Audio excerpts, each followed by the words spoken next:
First of all, I'd like to thank Ranjini and Jogesh for inviting me to give a talk in this session. So today I'll be telling you about stress relaxation in dense suspensions. So this work has been done with my grad student Sachidanand Barik. So what is a dense suspension? If we take a simple liquid and put some solid particles in it in very high proportion, the mixture is called a dense suspension. So it turns out that even if we know all the properties of these liquid and solid particles, it's hard to predict the flow and deformation behavior of these suspensions. Just to illustrate, so this white color substance is a dense suspension formed by cornstarch particles in water. So this is a liquid-like substance. So now, if you drop a heavy object like this 5 kilogram bowling ball, you can see that rather than creating a splash, when the ball is hitting the surface, it simply bounces off the surface. So this force is transforming this liquid-like substance into a solid. Similar phenomena is also observed under shear, where shear transforms this uh, liquid-like substance into a solid, and once the shear is removed, it transforms back to the initial liquid-like state. Such reversible liquid to solid transformation under force of shear, it has very interesting potential applications like designing flexible body armors and other shock absorbing materials. And also there is a lot of open theoretical challenges to explain this phenomena, which is not very well understood. So nonetheless, for all these application purposes, understanding the transient stress relaxation in this system is very crucial. However, there are only handful of experimental and numerical studies proving the transient relaxation in dense suspension. So all these studies, they report strong deviation from simple exponential behavior close to jamming, and the relaxation in this substance is also multimode. So here in this talk, I'd like to address a key issue that has not been addressed in the literature, is what is the role of particle dynamics in controlling the relaxation phenomena in dense suspensions. So we use a dense suspension of polystyrene particles dispersed in polyethylene glycol. These particles we synthesize in the lab in large scale by a technique called dispersion polymerization. The particle size is roughly 2.5 micron diameter. So as we have observed before, these are steady state measurement basically. The viscosity of this substance significantly increases under stress and high volume fraction at high volume fractions, so showing the phenomena of strong shear thickening and shear induced jamming. So this is the results for transient relaxation experiments. So we apply step strain perturbation as shown by the lines, and we study the stress as a function of time. So you see that with increasing step strain magnitude, the peak stress also increase. And for small peak stress or strain values, the relaxation remains continuous, but it develops some sharp discontinuity for high enough strain values. Okay, so these lines, these are the fit to this functional form, the stress as a function of time, as some power law cut off by a stressed exponential function can feed the continuous relaxation data very well. So this form has also been observed in other numerical studies for dense suspension of frictionless particles close to jamming. Okay, so this is the same data we show again. Now we mainly focus on this high peak stress region where the relaxation is discontinuous, as shown in the middle panel of this figure. So we define two time scales basically. Tau f, which is the fast time scale, it is indicating the time at which the discontinuity happens, and there is a smooth relaxation time, which is a longer time scale, and these lines denoting the fit to a simple stressed exponential function.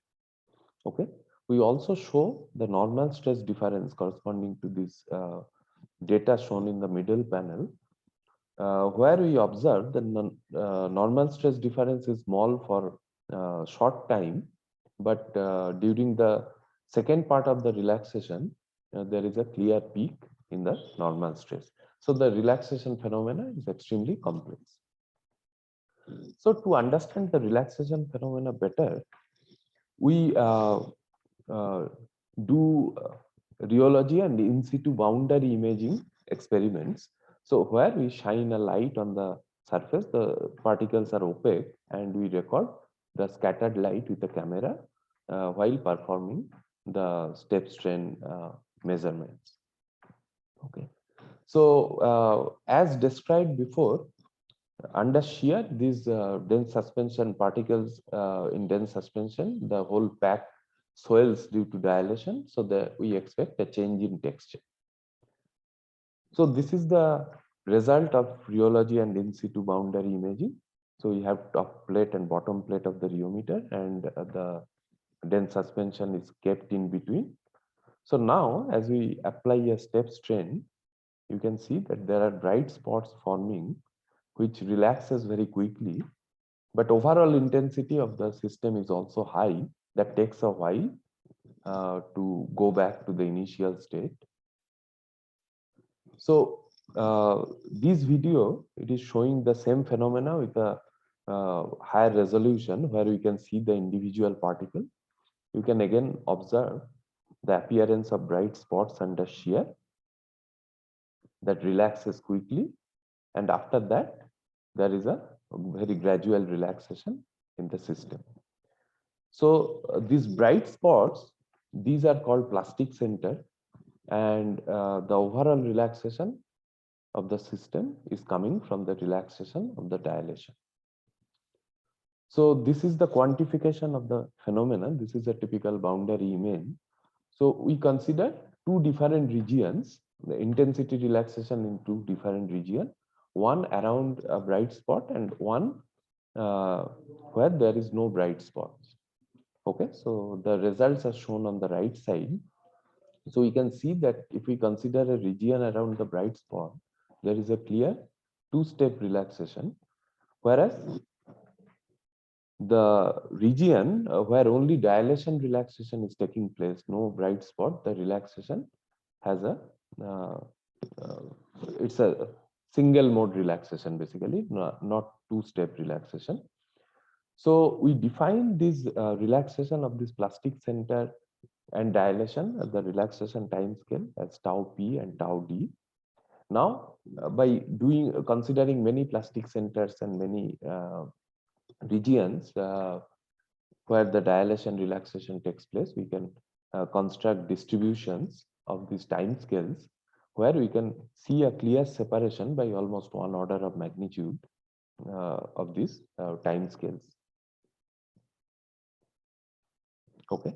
So now, next what we do, we consider two consecutive images separated by roughly 16 milliseconds in the plastic center relaxation regime and in the dilation relaxation regime. So this is the intensity distribution is denoted by intensity at a particular time and intensity at a later time.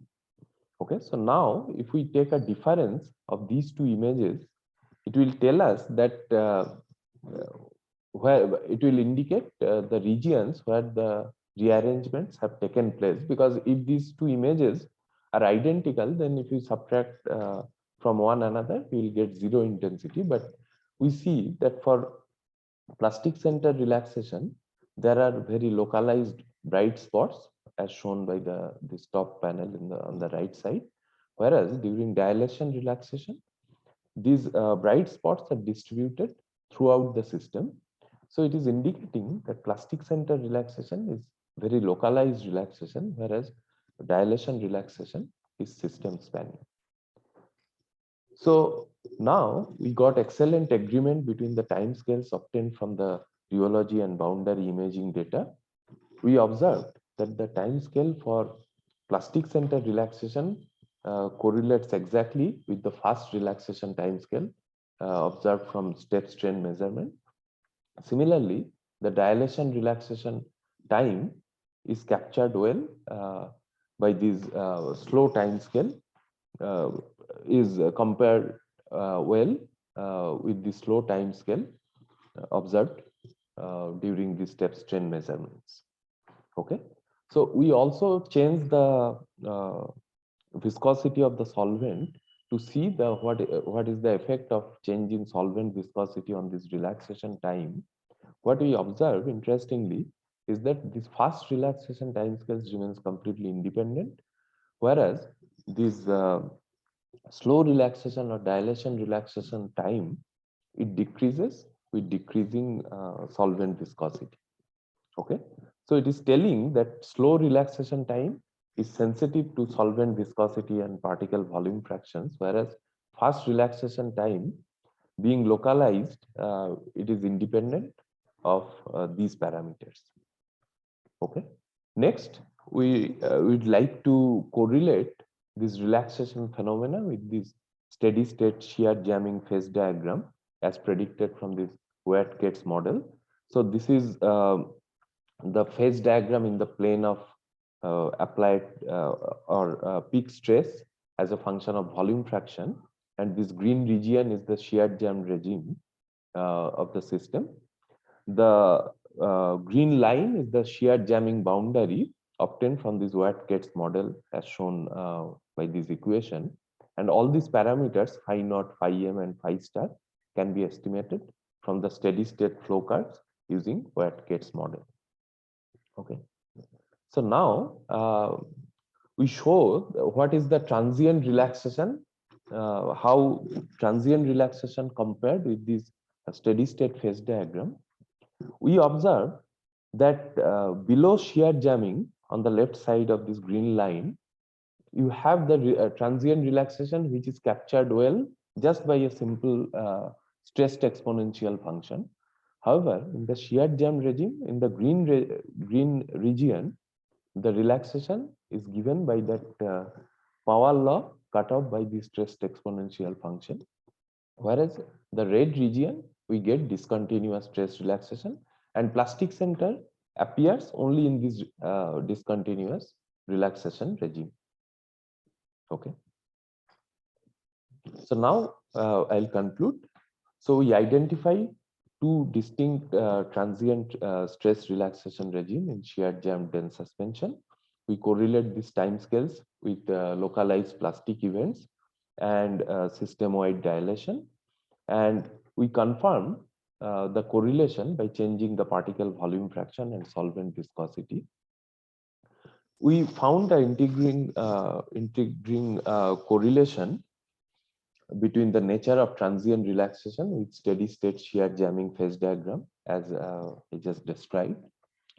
So interestingly, I didn't have time to explain that we found that the slow relaxation time scale can be quantitatively captured by inverse critical shear rate obtained from the steady state measurement, but we couldn't find a quantitative measure for the fast relaxation time scale. And based on our experiments, we have some basic evidence that this relaxation time scale depends on the stress-induced reorganization of force chains in the system or capillary stress at the sample air interface. But more experiments needs to be done. So this is the acknowledgement. So all the experiments have been done by my grad student Sachidanand. These are the current lab members, and I thank RRI and SERB for financial support. Thank you.